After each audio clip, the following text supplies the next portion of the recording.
మీరు పోలవరంకు తెలంగాణకు నుంచి గోదావరి పోలవరంకు మీరు జాతీయ హోదా ఇప్పించారు. ఏమైంది జాతీయ? స్టార్టింగ్లోనే డయాఫ్రామ్ మొత్తం కొట్టుకుపోయింది.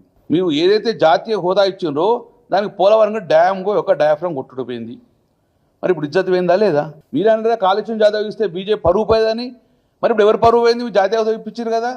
కాబట్టి పోలవరంకి మీరు జాతీయ హోదా ఇప్పించారు, ఎన్డీఏ భాగస్వామ్యం అక్కడ కట్టింది కాబట్టి పోయింది. కాబట్టి ఇప్పుడు ఎవరి ఇజ్జత్ పోయిందో ఒక్కసారి మీరు చూసుకోండి. ఈరోజు ఇంకోటి ఎన్డీఎస్ఏ కాళేశ్వరం ప్రాజెక్టు పనికిరా అని చెప్పిండ్రు.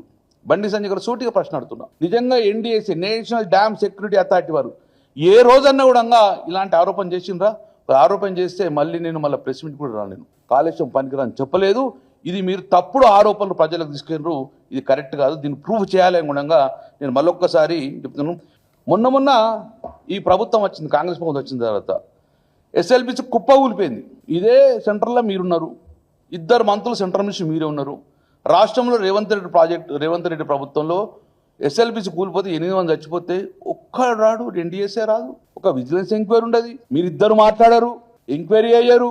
అంటే అది అది ఆ స్కామ్ ఆ కూలిపోతే దాని మీద ఎంక్వైరీ లేదు, ఏం లేదు, బొచ్చలు గుద్దుకుండా లేదు, ఎన్డీఎస్ఏ రాదు, విజిలెన్స్ రాదు, ఘోష్ కమిటీ లేదు, ఏ కమిటీ లేదు. అంటే మీరిద్దరు కలిసే పని చేస్తున్నట్టుగా ఇక్కడ.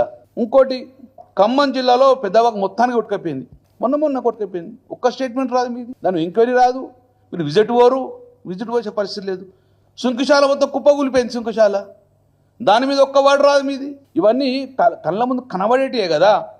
దీనికి ఎన్డీఎస్ఏ ఇప్పుడు రాదు, ఫ్లైట్ టికెట్ దొరకదో, లేకుంటే తెలంగాణ దారి తెలియదు వీళ్ళందరికీ.